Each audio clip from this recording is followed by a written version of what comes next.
Whew. All right, cool, man. Good to see you. So sorry, I was in the other room. I've been working on something for you, something big that I'm not ready to tell you completely about yet.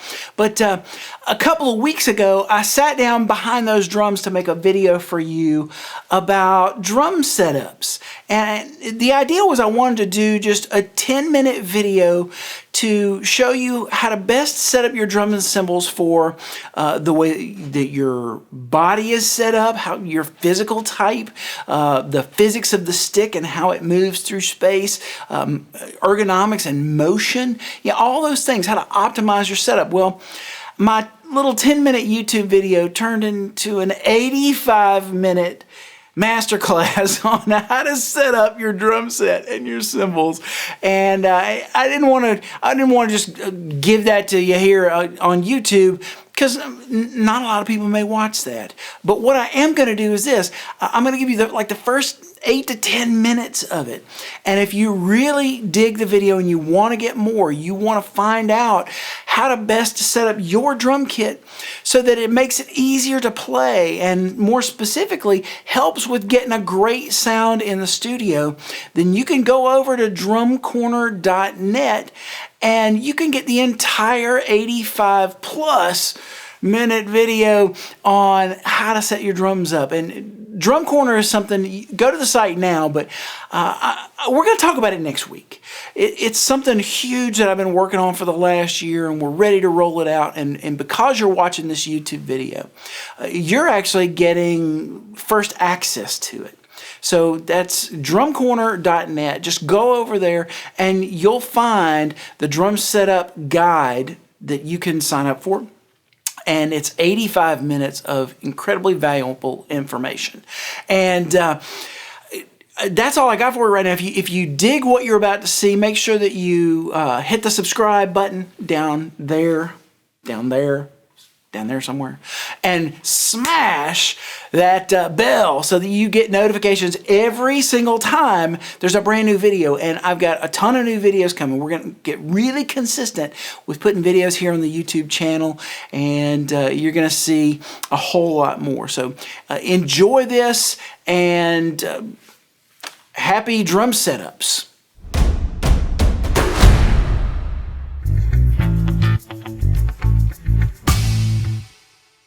One of the things that makes playing drums so special and so individualized is that every single drummer's setup on the entire planet is completely different. Take this one, for example.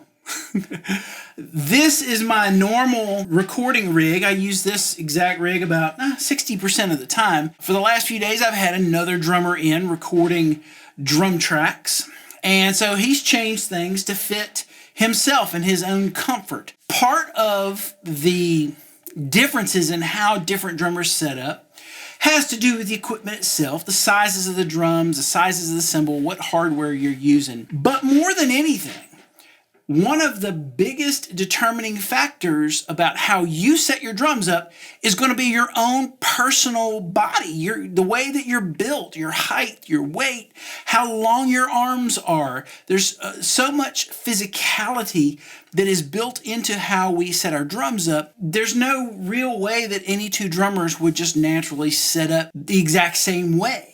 So what I want to do today is to take a look at what obviously is not optimal in terms of a setup for me, and show you from the ground up how I generally position everything in my kit. We're just going to strip this whole kit down to almost nothing and build it back up. The other thing that I want to do, though, is I also want to keep in mind what's going to work best for the microphones in the studio. This guy's setup, the one thing we don't have is his X hat that he brought in, but this guy's setup could probably get tweaked to work with studio microphones a good bit more, and it really aid any engineer that would be engineering a session to get better drum sounds. So we've got two objectives: set up the most ergonomical, comfortable setup possible that's actually going to allow you to play better. Your setup can inhibit the way that you play. There may be some problems with your drumming that you think are maybe purely technique issues, or you just haven't had enough flight time, when the setup you're using may actually be hindering your ability to play certain kinds of figures, certain kinds of styles. A lot of problems you may have may be able to be directly attributed to those. So we're going to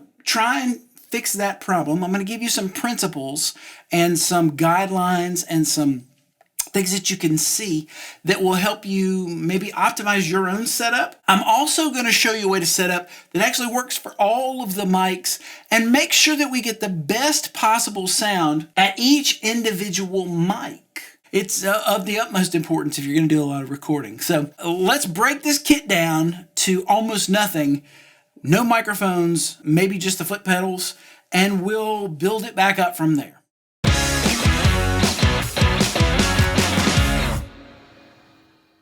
So over the course of this masterclass, we're going to take a look at pictures I've taken of the original setup and show you some of the problems that we couldn't necessarily get with the video camera. So in this very first picture, here is a picture of the throne height in relationship to the rest of the drums. Now, this may not tell you much looking just at the picture, but the actual height of that stool right now, if you look at it in relationship to that bass drum, the height of this stool was less than 24 inches.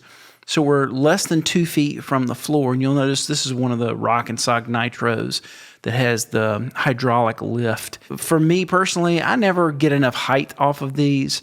The other problem for me with the hydraulics, not to talk you out of using a hydraulic throne, but the other problem with the hydraulic throne is that it actually starts to compress the longer you sit on it, so you actually lose some height. So you'll notice in the video that I change over to what they call the screw type throne, and that allows me to not only get the height that I need to sit properly for me, I'm a tall guy, but it also allows me to keep that height constant, unlike what happens here. But what you're looking at this point is a throne that is less than 2 feet from the ground. We're sitting pretty low. And then once you put yourself into that throne, no matter what your height is, you're going to start to see some real problems. Now, the first one that we'll look at is in the next picture. You'll see that especially when I go heel up on the bass drum pedal, what happens is I'm actually less than 90 degrees in my leg angle. So the knee actually ends up being higher than the hips. And when you're in this position, this was a popular position back in the 80s, especially. If you look at Steve Smith back from that time period, if you look at Vinnie Colaiuta, even short guys like Simon Phillips, they all tended to sit in this really super low position. And if you flash forward another few decades, they all raised their thrones and lowered a lot of their drums and cymbals to match that seating height. So the reason why those guys did that is they began to have hip problems. They had all kinds of back issues from this super, super low position. So you'll notice here, as compared to what we'll see going forward, I'm less than 90 degrees in my leg angle, and that's going to really present a lot of problems. Okay, so I've pulled just about every single thing away from the kit except for my pedals. And so there's two things that I'm going to do. Number one, I'm going to sit on my throne, and I'm going to, if I can go this way just a little, I'm going to get myself into a position to where my knees and upper leg are either in a 90-degree angle or slightly above a 90-degree angle. I find for my lower back, slightly above 90 degrees is a little better. It also gives me a little bit of leverage over the pedals, especially when I'm heel up. All right, so you're going to sit there and put your feet where they would normally be if you were just to sit in a chair comfortably. So as you can see from the overhead shot, that's about where my feet would be if they were evenly spaced. All I'm going to do, in this case, since I already have the bass drum here, is I'm going to move my feet over, and I want the bass drum pedal to hit where the ball of my foot is close to the middle of the pedal.